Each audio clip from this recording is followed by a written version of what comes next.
A impressão que eu tenho é que clube associativo, por mais que o Inter tenha feito em 2024 um retorno espetacular, grande Roger Machado, hein?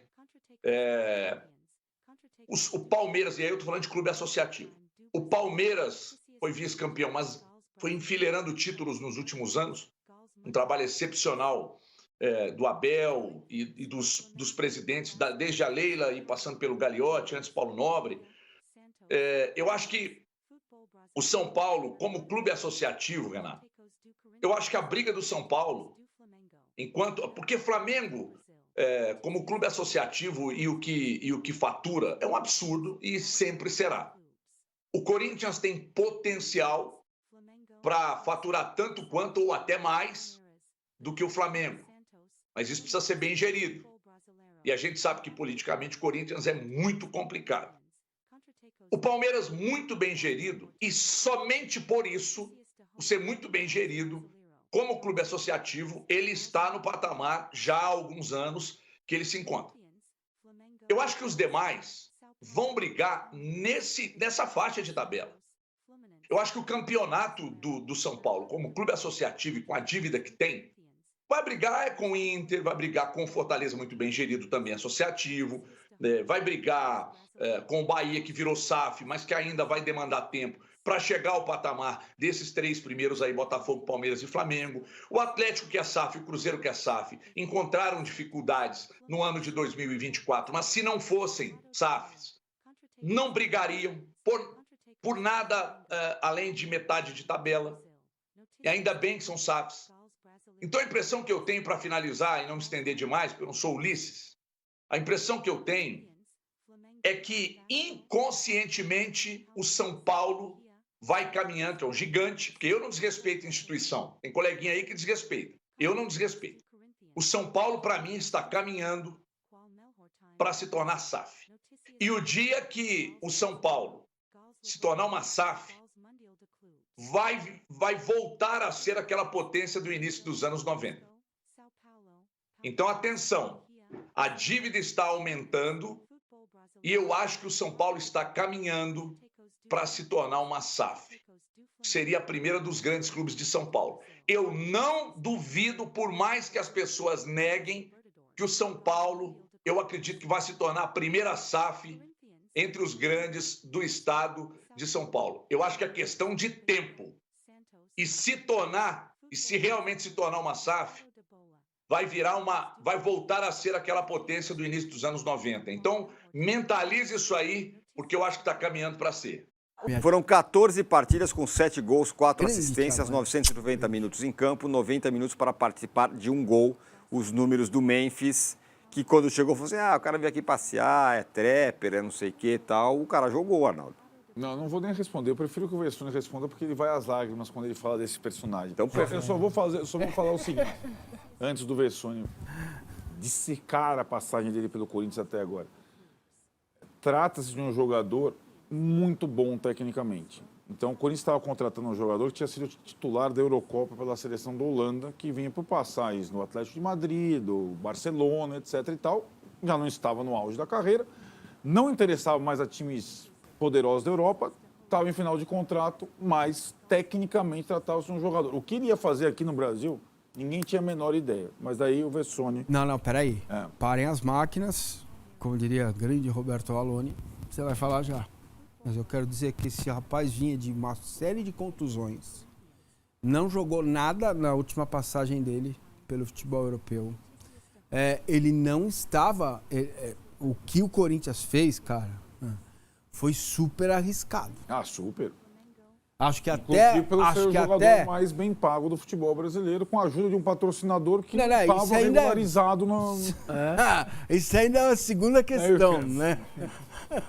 Não estava regularizado. O patrocínio teve a ponto de cair por 5 dias, lembra? Sim. Não pode mais, não, peraí, tá um documento, fartou aqui, reconhece o cartório, manda pra Curaçao, volta, Tanto que o Atlético Paranaense soltou a mão. Então. O Bahia soltou a mão, o Corinthians que segurou. Esperou. Isso. Claro, né? Tá amarrado com 3 milhões. Peraí, só para concluir. Claro. Aí, era um risco altíssimo. Aí, a partir daí, Vessa, eu quero que você fale, porque ele realmente trouxe uma alma nova para o Corinthians. Fala, Vesta. Um jornal inglês chamou o jogador mais badalado do futebol brasileiro e tudo mais, tal. Ele chega sob alguma desconfiança, porque esses caras muito midiáticos, a gente sempre, sobretudo fora de campo, todo mundo tem sempre muita dúvida do seu comportamento. Só que o que a gente vê é um cara fechando 2024, pelo menos, com um comportamento muito bacana dentro do Brasil, dentro de São Paulo, dentro da periferia, com o torcedor, com a instituição. E quando você é tão bem tratado, quando você ganha tanta confiança, as pessoas gostam, e você tem um movimento, inclusive, de crianças o tempo inteiro usando a sua faixinha na cabeça, enfim, tive que comprar a preta e a branca para o meu filho, eu comprei as duas para ele, vai para a escola com a faixinha. Quando você se sente bem no lugar e você tem talento, você junta as duas coisas, normalmente essas coisas dão certo. E acho que o dele deu certo, a gente mostrou até 14 jogos, mas foram 3 entrando 20 minutos. Então, o jogo mesmo, como 90 ou quase 90, foram 11, 7 gols, 4 assistências, uma por jogo, uma participação por jogo. Ele tem, o Corinthians com ele, mais de 80% de aproveitamento. Espetacular. Então é um negócio bem acima, né? Tem uma plataforma que chama ele de o Coringa do ano, ou seja, o cara que mais do nada fez uma diferença para um time, e eu acho que isso ficou claro mesmo. Fabrício Bruno, a proposta aqui, 5 milhões de euros, 31,8 milhões de reais aproximadamente na cotação de hoje, oferecidos por 50% do jogador. E aí, o papo que eu já puxo é um item que a Duda sublinhou ali. 50% dos direitos de um jogador que está prestes a completar 29 anos.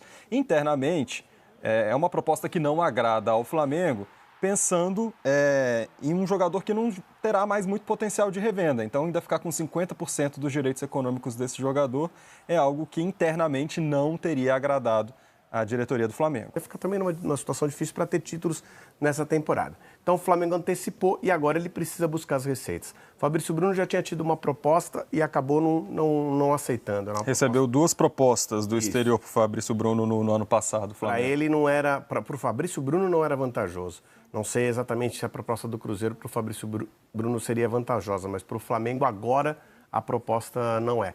Acho que pode-se chegar num acerto nesse interesse aí do Cruzeiro no Fabrício Bruno, porque para o Flamengo é interessante, para o Cruzeiro muito importante. Mas é importante também manter o zagueiro, né, Plácido? Até porque Davi Luiz não continua no time.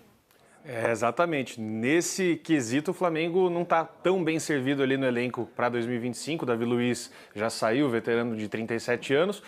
E no elenco do Felipe Luiz, hoje a gente tem ali o Léo Ortiz, o Léo Pereira e o Fabrício Bruno como os jogadores mais experientes. Então, se o jogador fosse para o Cruzeiro, o técnico teria dificuldades ali, teria provavelmente que ir ao mercado. O Lofredo falou talvez de enxugar um pouco o elenco, mas na zaga especificamente é um setor que o Flamengo não tem tantas opções assim. Poderia recorrer, claro, a um garoto da base. Tem o Cleiton, né?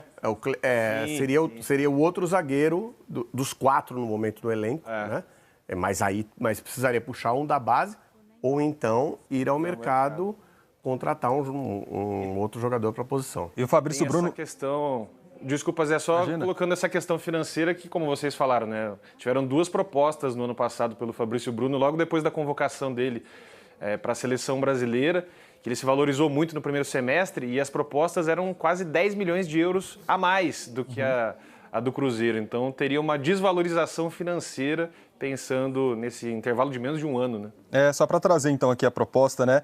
O Flamengo chegou a aceitar uma proposta do West Ham da Inglaterra, né, de 15 milhões de euros, ou seja, 83,6 milhões de reais na cotação da época, por 100% dos direitos econômicos do jogador, mas ele não quis ir porque considerou baixa a oferta salarial na época. E teve uma outra proposta, essa recusada, veio do Rennes da França, 14 milhões de euros, 85,7 milhões na cotação da época por 90%, mas essa o Flamengo recusou. Veja que é possível hoje um jogador receber uma proposta do futebol inglês, olhar o salário e falar: não vou não. Em libras. Não vou não. Em euros, salário né? Que é semanal a negociação em libra, do futebol. Salário semanal em libra, olhar e falar assim: não. Aqui, Isso demonstra a força que o futebol brasileiro também, vem injetando em investimentos, enfim. Uma coisa é você mudar de cidade, de país, seu estilo de vida, levar sua família por um valor que vai resolver sua vida por muito tempo. Outra coisa é um valor que não faz tanta diferença assim. Sua vida é estabilizada, você joga no Flamengo, mora no Rio de Janeiro, mora bem no Rio de Janeiro, né? Porque existem diversos meios de se viver numa cidade como o Rio de Janeiro. Geralmente, assim, tem muitas maneiras boas de viver para quem tem dinheiro. Óbvio que não é uma cidade muito tranquila em relação à violência, mas a pessoa consegue viver muito bem. E vai para Londres, onde tem que se adaptar, idioma. Então, também não sei se o Wesley vai se interessar tanto, hein? Esse é outro assédio, né, que o Flamengo sofreu aí. Foi o Aston Villa oferecendo essa bolada, 95 milhões pelo lateral direito Wesley, mas o Flamengo recusou essa primeira investida, Plácido. Só acrescentando em relação ao Fabrício Bruno, que vocês colocaram que no ano passado ele não quis ir para a Inglaterra, pensando até nessa questão de adaptação. Isso poderia influenciar numa possível ida para o Cruzeiro, já que ele é mineiro, é de Contagem, ali na região metropolitana de Belo Horizonte, e é revelado no Cruzeiro. Então, para ele, a adaptação ao novo time não seria um problema. E seria uma forma de ter mais espaço também, né? Porque ele vem perdendo espaço nesse time do Flamengo, especialmente desde a chegada de Felipe Luiz. O Léo Ortiz, né? Ele foi convocado para a seleção, ele foi bem na seleção. Sim. Ele foi bem na seleção. Mas mesmo assim ele virou reserva. Sim, o Felipe Luiz tem preferido utilizar o Léo Ortiz, né? E quer complementar, Plácido? Convocado pelo Dorival Júnior no primeiro jogo pós-Fernando Diniz na seleção brasileira. E hoje o Fernando Diniz é o técnico do Cruzeiro. E o Wesley, o Flamengo também tem muito interesse em negociar. Gera o mesmo problema que a gente viu da zaga. Se você for pensar, ficaria o Varela como lateral direito só. Mas espera receber mais por Wesley, né? Até pela temporada que fez, eleito o melhor lateral direito do Campeonato Brasileiro. O Flamengo quer fazer as duas negociações, só que ele quer mais dinheiro.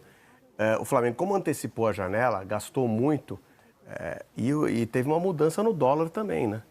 O dólar aumentou demais. Sim. Então, o dinheiro que o Flamengo precisou pagar também aumentou. O Flamengo tem uma questão também que está colocando um dinheiro para iniciar um processo de construção de um estádio.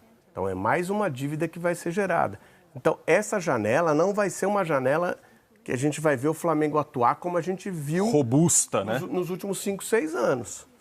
Não que o Flamengo não continue, e no meu entender continua, sendo candidato aos títulos nessa próxima temporada, mesmo não se reforçando e perdendo 3 jogadores, como já falamos também no Gabigol. Sim. Né? Então, 3 jogadores relevantes dentro do elenco. E essa é a prioridade de José Boto, ele já falou sobre isso, né? O novo diretor de futebol do Flamengo, encontrar um centroavante para substituir o Gabigol. Tinha ali ainda o Lassina Traoré como uma opção, né? Jogador do Shakhtar, de Burkina Faso.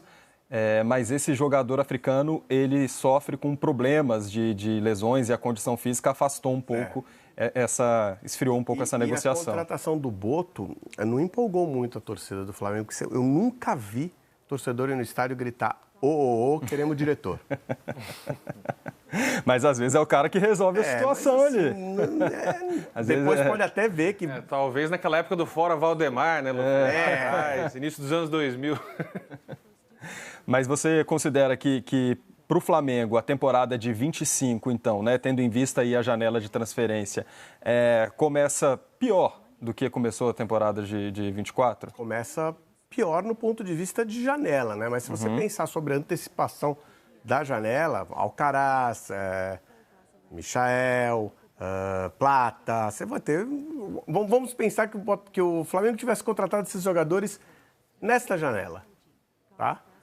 Tivesse conseguido ter a campanha que teve durante o ano, que é uma campanha que para o torcedor do Flamengo é decepcionante, mas que se você for fazer uma análise, 3º lugar no Brasileiro, quartas de final da Libertadores, campeão da Copa do Brasil, qualquer clube no Brasil avaliaria como uma boa campanha. Sim, claro. Uma boa temporada. No Flamengo, não.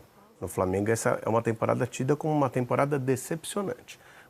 Para mais informações, Jornal do seu time, se inscreva, deixa o like e ative o sininho.